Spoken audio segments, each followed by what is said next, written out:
Together we all take a very deep breath.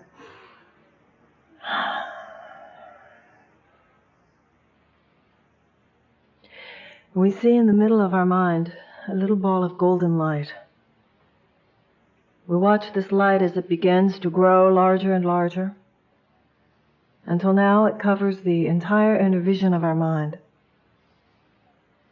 We see for ourselves within this light a beautiful temple. We see a garden that surrounds the temple and a body of water that flows through the garden. We see that the inside of the temple is lit by the same beautiful golden light. And we're here for we have been drawn together by the power and in the presence of God.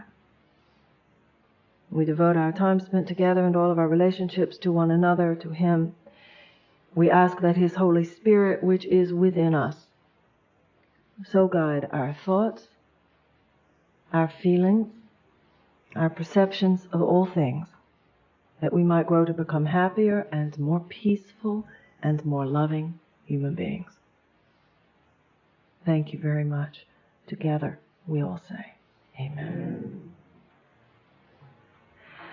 What I'd like to talk to you about tonight is the fact that the Course in Miracles tells us that happiness is a decision that we make. There's an exercise in the Course that says heaven is a decision that I must make. Usually we think in terms of figuring out what would make us happy, and we go for those things. We try to make this happen or that happen because we think that if those things happened, we would be happy. But psychologically what's going on there is that the core belief is that I'm not happy. I'm not happy because that's why, and because I'm not happy, I need this, this, this, and this. So the problem about going after those things that we think would make us happy is that they are compensating for a lack that we perceive. And so the core belief is still lack. The core belief is still I'm not happy. So the subconscious will continue to recreate conditions that we will interpret unhappily. So even if we get what it is we thought would make us happy, we're still not going to be happy. And many of us have experienced that. In fact, the Course in Miracles says all of us have. That at some point or another, we got that thing that we thought would make us happy, and we still weren't happy. We could go, if we had a computer and we could look into the lives of every person here, and we could just register what's going on in your life today. And we took every single person, and then we took a vote of what was going on in lives, and then we also measured every single person, and somebody went up to you and said, on a scale of 1 to 10, how happy are you? What's interesting is how unrelated the circumstances might be to who was happy and who wasn't. Because a lot of times we say, I'll be happy when this or that has happened. But the interesting thing that you find out about the happy people when you look at them, they're like species. I like call my happy friends up sometimes. Can I just hang out today? And one of the things I notice about people that I know who have that muscle together, and it is an emotional muscle, it's a discipline that it takes. This idea of really cultivating the ability to be happy does not mean, sometimes I'll say to myself, I can't wait for the day when nothing is going on to make me unhappy. But that's not what life is unless you go live elsewhere. I have no idea where.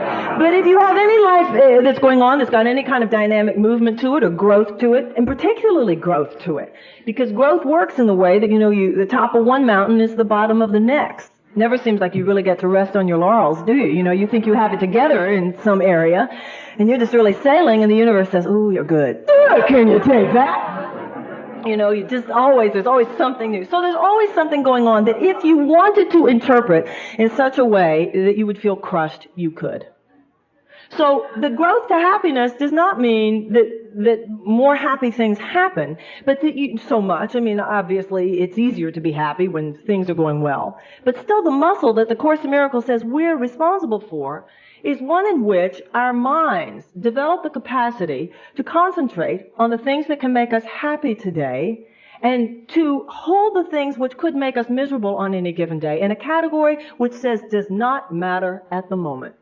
Because what I've certainly watched my mind do, and I'm sure yours does too, because we're all the same, is if there are 15 things that could make me happy on any given day, and then something to make me miserable, I'll find something to make me miserable. My latest thing is I called my friend Richard and I said, I think I got brain cancer. Now, I have a lot of weaknesses and faults, but I'm not a hypochondriac. That's not usually one of my things. Although, if your sister, I've mentioned to you that my sister is seriously ill, and that has been seriously ill, and it does something to your ego, takes more of I'm more fertile ground now that my sister has gotten cancer. It's different. But still, that's not my thing to be a hypochondriac. So I called Richard. I said, and I had all these reasons for why I have brain cancer. So my friend grabbed the phone and said, she doesn't have brain cancer. I started beating on him. How do you know I don't have brain cancer? And he said, because you had a happy day yesterday. That's why you think you have brain cancer. There's nothing else you could look to. And he pointed out on every given day, and finally I had said yesterday, it was a perfect day except for my fight with my friend Steve, let's say. Well, Steve came up to me at a party last night, and we made up. So guess what happened this morning? I had brain cancer. And when he pointed that out to me, it was so obvious that that's exactly what had happened. Because as soon as there was nothing to look to say, this is wonderful, my sister-in-law, my ex-sister-in-law, used to not get along at all with my mother. And the story that my sister-in-law used to tell about my mother was true. And that is that one day,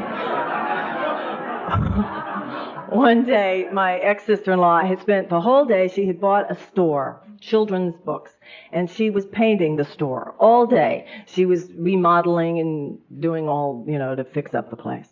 So late in the afternoon, my mother came to visit to see it. And so my ex-sister-in-law said, well, Mom, what do you think? Isn't it great? And my mother said, Ivy, that corner over there, I don't think you finished that corner over there. Right? So this drove my ex-sister-in-law crazy. I didn't even realize how sick it was because I had grown up around it. But the most potent realization for me was that I had developed that. Whether, as we say here all the time, it really is irrelevant where you got it. The point is that you do it. In other words, there are so many things you could say. The shelves are fabulous. I love that color that you chose. The floors look good. There are so many wonderful things that you could say, but the mind went right over to one thing that wasn't so good, and that was what the mind focused on. We all do that in our lives to some extent, and when you look at it, maybe not all of us, excuse me if you don't, but if we look closely at what that's about from A Course in Miracles perspective, there's a very, very heavy-duty, hardcore ego thought, which is behind all this. And that is that the ego is our self-loathing. The ego is our self-hatred. The ego is the resistance that we have within us to being happy. And to see the various forms that it takes is very fascinating, because what we recognize is that while we might spend all of our lives going around thinking, God, I try so hard to make things right. I try so hard to make things go well in my life. What we really ultimately have to deal with is the fact that we have made a decision that we're not going to be happy. Or at the very least, probably even more so, we have made a decision not to be happy. There is almost a cultural bias against it. So let's look at that. Let's look at some of the forms that takes. First of all, when I was growing up, our generation, I remember we used to walk around college and high school and you'd have like Russian poetry under your arm. You read it and you frowned. You cultivated a kind of artistic, creative frown because this indicated to the world that you understood suffering. You understood the human condition. Now, the truth of the matter is your frown indicates that you realize nothing about the human condition, because the highest realization about the human condition is that we are at choice. But that's a very mature understanding. So we got into this thing about how suffering, first of all, suffering is better. Now, Carl Jung talked about how suffering brings consciousness. Interestingly enough, suffering does bring consciousness. Many of us here, all of us actually have suffered in our own way. And most of us, if not all of us, have seen how there have been periods of our life where we can say that I grew from that suffering. But what needs to be considered from a Course perspective is that joy is also an extremely transformative experience. Bliss is a more transformative experience than pain. The issue is we know so little about it. So we know that pain brings transformation because we've been there. We don't know anything about the transformation brought on by bliss because we have had so little of it. Now, if you've ever read a book called Movable Feast by Hemingway, Hemingway wrote about all the great artists that were around Paris at the turn of the century, and that whole period of great painters and great authors, and Fitzgerald and Picasso and Matisse and stuff like that. And Picasso, you know, he was one of the artists that set the tone for the suffering I suffer, therefore I'm great stuff. And just in the last few years, interestingly enough, with the later biographies coming out about Picasso, we see that his art, when he started really suffering, his art did not get better. That actually, when Picasso started really suffering is when you can mark this rather the decline in his art. But one of the things that was always so fascinating to me was an artist, one of my favorite artists from that time is Matisse.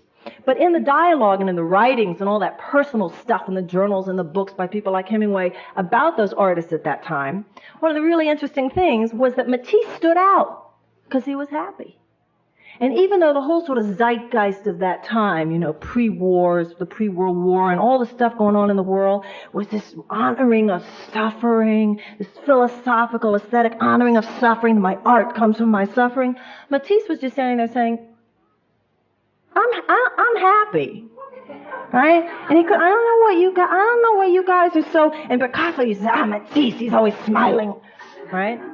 But the truth of the matter is Matisse's art has certainly stood up with time. As a matter of fact, Matisse is one of the great resurrection stories. The life of Matisse is one of the great stories of how we hold to resurrection in spite of crucifixion. It's a little bit of a digression, but I want to tell you this Matisse story if you haven't heard it before.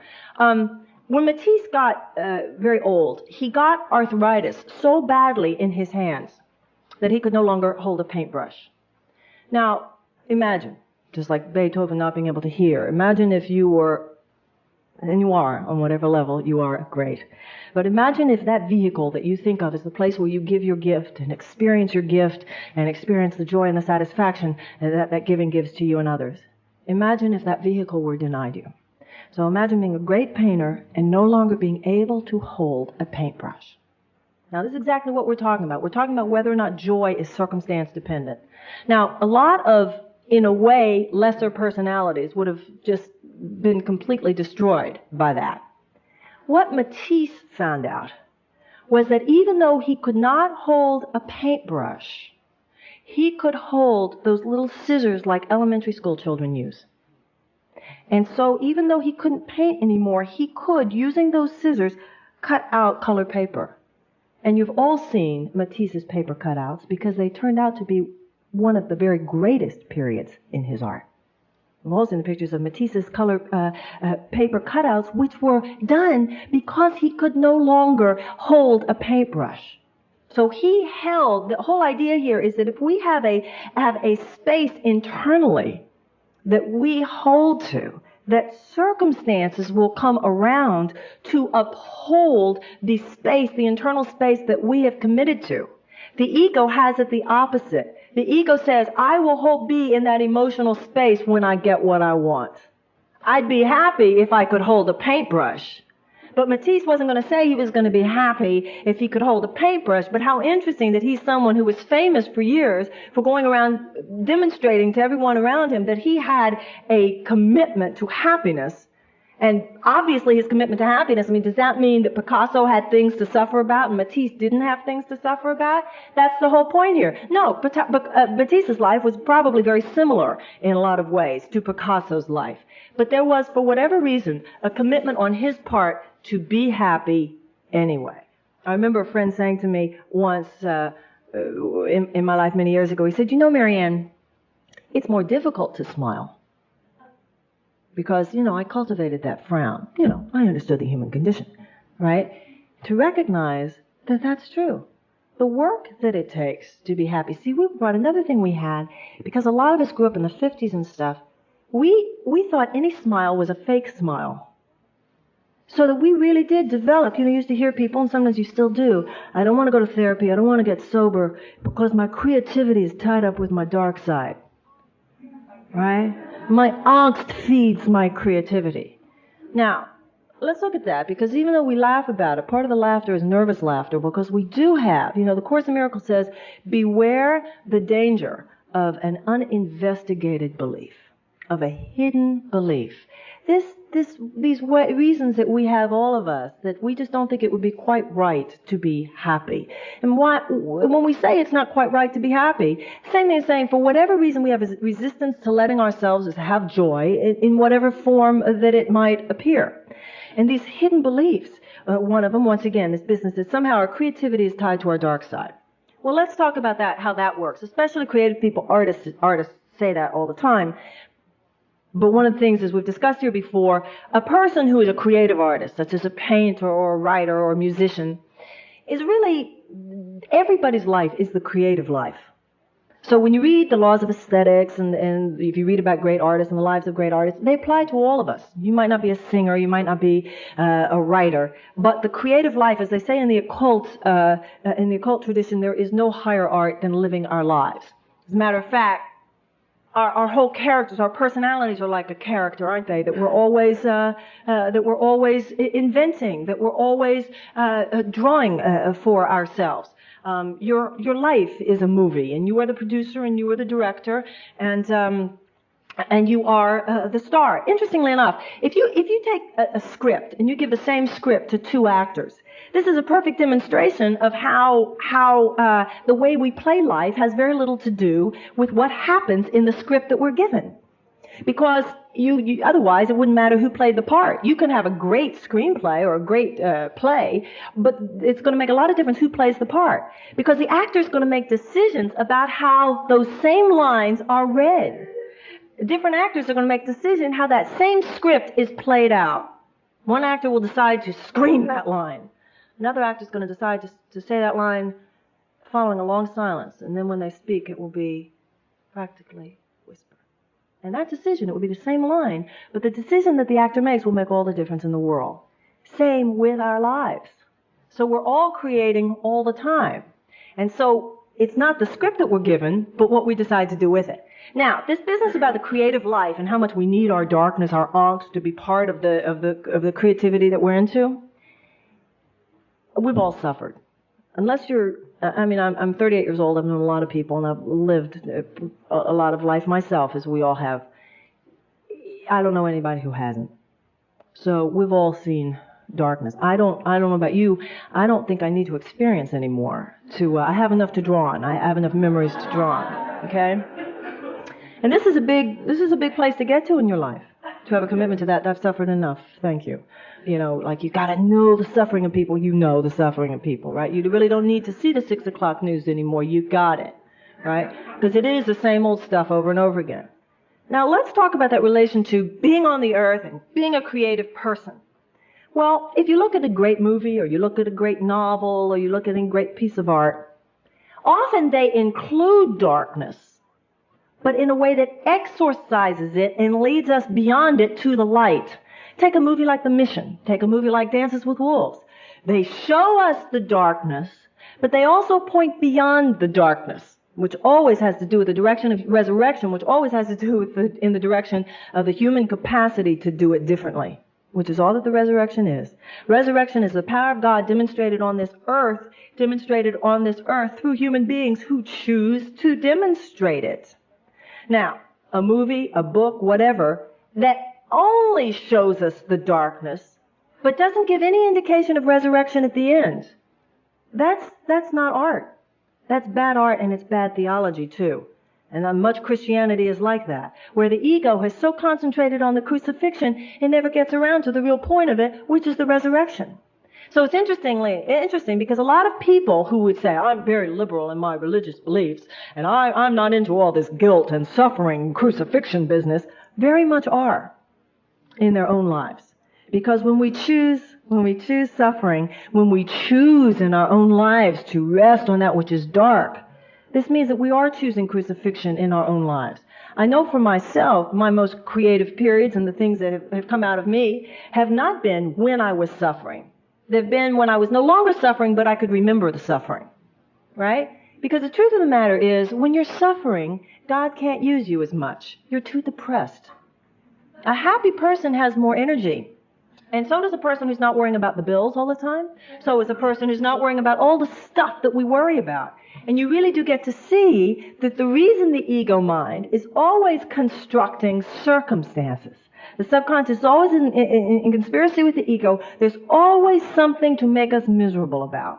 And like we were already discussing, it's not even so much that things are made to make us miserable. The mind goes into something. It either manufactures something we can be miserable about or puts everything together in such a way that we can justify the reason for our misery. And the reason we do that is because the ego does everything in its power to make sure that we are not men and women who give ourselves permission to shine. Because when we give ourselves permission to shine, that means we're clear. I'm here. I'm not here. You know, when I was in high school, I had a drama teacher who really, there's so many people, I can't tell you how many people all over the country. This man retired last year, and people flew in from all over the country who he had taught, like in high school, what he taught us about life. And all these people who had been his acting students, some of whom were very big Hollywood stars. It was amazing. All these people who claim that he taught them everything that they needed to know about acting and acting careers. But there were many of us there who were not actors. He taught us everything you need to know about life. He certainly taught you everything that you need to know about showing up for any kind of professional situation. And I remember the things he used to say. First of all, it was something, you know, but when you're at that kind of an age, these things matter to you so much. He used to always say to us, he used to teach us about leaving your problems at the stage door. And this generation is very undisciplined that way. And that's such an important concept for any kind of work. It's not just for theatrical work, it's for any kind of work, that you have some discipline that lacks the self-indulgence. See, we're a very self-indulgent generation, and we let our stuff spew over everything. Right? It's like we take the fact that we're depressed, and it keeps you in bed all day. You know, and I know I've been lecturing for a long time, and sometimes people would say to me, God, Marianne, how do you do it? You know, if you're going through something that you're depressed about, how do you do it? You know, and there have been times in my life when I'd be so depressed over something going on, how am I going to get up and give a lecture? But I had no choice. But I've seen how the mind operates. I had to get up, I had to get dressed, I had to go to work, I had to give a lecture, and the mind knew that. It just knew it. My problems were going to be left at the stage door, period. And I've watched how my mind worked, because while I was at the lecture, I was fine. I'd go home as soon as I hit the driveway. I just can't believe it. So it's obvious that this stuff is invented. It's so obvious that there was this period of time, this context I created for myself, in which I was given permission by myself to rise above it. And the other thing that Mr. Pickett used to tell us was about how, he says, even if you have one person in the audience, you play it full, you play 100%, no matter how many people are in the audience. If you ever remember when I was younger and I used to go hear singers, and you used to get the feeling if you were only like one of two people in the audience, if the singer would come out on the stage and look, and it's just you. And so you wouldn't get much of a performance, and you'd be thinking, well, you know, I paid as much as if I would have paid if this audience was full of people. And they were going to give less. Well, the less you give to life, the less life is going to give to you, right? So all this business about hearing this from Mr. Pickett and leaving your problems at the stage door, what you begin to realize is how self-indulgent we are with our misery. We indulge our misery. And the whole issue of indulging our misery, you know, the Course in Miracles says, look at the crucifixion, but do not dwell on it. And the ego mind wants us to think that there's this power in indulging the misery. There's a power in indulging the misery because, as we said already, it's part of our creative process or whatever. And what we want to, I remember once at an AIDS group, one of the men who was sick, or who was dealing with illness in his life anyway, said to me, and hearing me talk, he said, I feel like you're invalidating my pain. Talking like I'm talking now, basically. And I said to him, I'm not invalidating your pain, but I am validating your capacity to move beyond it. I remember once I was going through something in my life, and I was with some friends, and it was like this talk about when was I going to get over something that I was going through. And I remember my friend Jim saying, well, I think she'll get over it when she wants to get over it. And when he said that, there was like a light bulb in my head. It was like a brick to my forehead, because I knew on some very deep level that he was right. As long as we believe in finite resources, we can't allow ourselves to be fully happy. Because you see, the way of finite resources, the way of the ego is, if some people are rich, other people are going to be poor. If some people are going to be successful, some people aren't going to be successful. And you take that down the road, you just in everything in life, you're afraid to show up shining and happy. There's this picture of my baby over there. If you haven't seen the picture of my baby. Now, my baby is adorable. I'm not saying she's more adorable than other babies. Babies are adorable. But one of the things you'll notice about her smile, the only word I can think for it is unabashed. You can't smile like that if it has ever occurred to you that you might not be beautiful. She couldn't smile like that if it has occurred to her that she might not be okay. And she can't smile at other people like that if it has ever occurred to her that you might not be okay. There's just no room, she hasn't picked it up yet, that it's not okay to smile like that.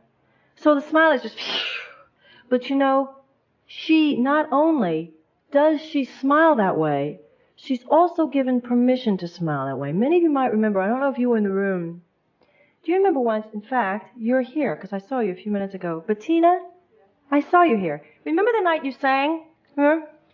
Bettina was coming up to sing.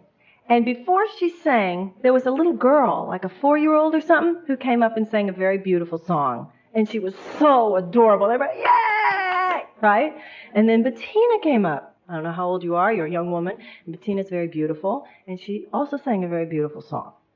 Now, people applauded Bettina. The interesting thing to see was that this child, in her beauty and her magnificence, does not threaten anybody with her beauty and her magnificence. A woman in her 20s or 30s, extremely attractive, comes up and sings a beautiful song. The men have to go through what they have to go through, and the women have to go through what they have to go through. Now, to God, it's 2 innocent children of God came up and gave their beauty. And I also know what anybody gets up and gives their gifts has to go through in terms of the permission you have to give yourself. But part of the problem we have giving permission to ourselves is the fact that we know that other egos also have problem giving us permission. So if you really want to be popular, you don't shine too much. If you really want to be popular, you're never completely happy. Right? If you really want to be popular, you always keep everything just a little tint of misery so other people can relate to you. Right? And that's the conspiracy that we have going on. And that's why, I know that one of the things we do as adults, what we did as children, we're always witnessing, always looking at people who seem to have some area together. And when I see the people that I have this one girlfriend, and I admire her very much for what I think of as her emotional musculature, and I watch her in relationships. She loves deeply. It's not like she's an insensitive person, and she goes through very deep and passionate situations in her life. But I've also noticed her, that when something is down or something is over or whatever it is, she has a capacity to let stuff roll off her back that I admire. And it's not like I can say, well, I know she gets over it easily, but, she never felt deeply either. What I had to be confronted with and witnessing her was she felt very deeply. And at a certain point, she had a capacity, if there was no way that the suffering she was into was going to serve her, she had a way to lift above it. And that way to lift above it is, in Course in Miracles terms, the cornerstone of the Course, which is nothing real can be threatened and nothing unreal exists. Herein lies the peace of God. The Course in Miracles says our reality is joy, our reality is happiness. Your reality is that you're powerful, your reality is that you're strong, your reality is that you're unique, your reality is that you're perfect. Now, right there, even in saying that, I know that when I say you are completely innocent, you're completely perfect, you're completely as God created you, each and every one of us, the Course in Miracles says that anything you've achieved is a fraction of what you're capable of. There's nothing that any mistakes that we've made, that any of us have made, that in any way changes or modifies our essential truth, which is how perfect we are. And that's just the way it is. Like Terry Cole Whitaker, I once heard Terry Cole Whitaker say, you're perfect because God doesn't create junk. This is not to your personal credit. It's not like I'm perfect. Our personal self is not perfect. It's not the small I, the self with a small s, but the self with a capital S that the Course in Miracles describes as the real self, the Christ self, the power that is in us but not of us, just happens to be perfect. And we are on this earth to show it. And whereas the ego shows finite resources, that if one person wins, another person's going to lose, which makes us also then get into competition, because God forbid another person win, because if they win, somebody else isn't going to. I actually found, I've told the story before, I was living with a girl who was a teenager, and I walked into her bedroom one day, and there were several teenage girls around a bed looking at a poster, a centerfold picture of Christy Brinkley. And this is what they were saying, things like, you know, she's not really perfect. And they were finding ways that which is hard to do, that Christy Brinkley wasn't quite that perfect, you know. Or then the one that not only men do to women, but women do to women, which is, well, even if she is that pretty, I bet she's not that smart. Right? Right? We keep women in their place with that one, don't we? So they were trying to find ways that Christy Brinkley could be seen as not so fabulous. Because the ego mind was telling them that if she was fabulous, they were less. Not realizing that if she's fabulous, glory, hallelujah, she's so fabulous. And I told these girls, really what was going on was they all want to be gorgeous, which they all can be. In their own way, they all can be. And the way to be gorgeous is that when you see a picture of Christy Brinkley, say, glory, hallelujah, bless that child and bless the Lord who made her. Right? But that's how, because whatever we bless in another person, that's a way of saying, I like that, I'll take one. Right? But whatever you put down in another person, that's your way of saying, I don't allow that in people. So if you don't allow them to win, then when your wins start coming up, you won't allow yourself a win either. Right? So the Holy Spirit, just like Buckminster Fuller, proved that everybody on this earth could live like a billionaire. We have the technological resources right now that everyone could live like a king. But we don't have the thought which says everyone can win. And that's just a thought that we have. Like if I hear one more actress say, there just aren't any good roles for women. Oh, let's all agree on that, okay? See, these are just thoughts that we have. And we state them over and over again. Whereas, as we were saying before, the whole power of the mind is that we're committed to a context. We're committed to a context, and then the world around us rises to meet us. Just like Matisse. You know, whenever we have these, you know, this kind of, the Course in Miracles says we are not a victim of the world. So whatever time, you know, I think one of the gifts, if you can call it a gift, that AIDS has been in this community for many people, is that we are a generation who in many ways really never knew what suffering was. Many of us anyway, certain socioeconomic backgrounds. So we, you know, I remember that story when my mother came home when I was a little girl, my dad came home, and I was crying. And my father said to my mother, what's wrong? Why is she, you know, was just howling. And my mother said, she wants to be a poor black child. And my father said, what do you mean she wants to be a poor black child? And I was screaming and crying, I wanted to be a poor black child. And when I got this, if I was poor and we were black and we lived in a ghetto, I would grow up, I'd be artistic. I will never sing the blues, I used to say. I will never understand the blues. It's impossible. We have too much money and we're white. I will never be able to sing the blues. Now, you know what the interesting thing is? Okay, we laugh. But you know what's behind that? I got that thought that unless I suffered, I'd never be creative. And you know what? It's not cute. Because you know what a lot of us did? The subconscious mind said, oh, okay, we'll find some for you. Isn't that exactly right? Because if you have the thought which says, I'll never be a deep person unless I've suffered, white people can figure out ways to make it happen. Right? You don't have to have any external circumstances. You know, torture is torture. And so it wasn't so cute because I did grow up, as a lot of people did, with this notion that unless I've suffered, I'll never really, you know anything. And, you know, it's better if I've suffered. You know, it's like when you think, boy, if I'm poor, I'll have camaraderie with the poor. Well, that's so ridiculous. The poor don't need your camaraderie. They could use your cash. I mean, what's the kinder thing to, you know, it's like, hey, I used my angel revolutionary handshake. Hey, man, you got my camaraderie. Great. Right? A donation? No, I'm sorry, I don't have any. I can't do anything to help you, but man, my soul feels what you're going through. Oh, great. Right? So a lot of us have these little hidden ways in which we think playing small is better for people who are small. Or playing small, for whatever reason, will make other people appreciate us more. Or whatever it is, the little prejudice that we have against having the courage to say, you know what? I'm going to be happy today. Because it would be better for the planet if I was happy. It would be better for me if I was happy. I've had enough of the other stuff. Will I continue to go through the pain of being a human being? I'm sure in many ways. Of course we will continue to go through the pain of being human beings. But there is a way that the mind can use our pain. There's a way that the mind can use it in an emotion. You know, there's a double-edged sword to being a really sensitive person. It's a double-edged sword being a really emotional person. And I've known this in my own life, as many of us have.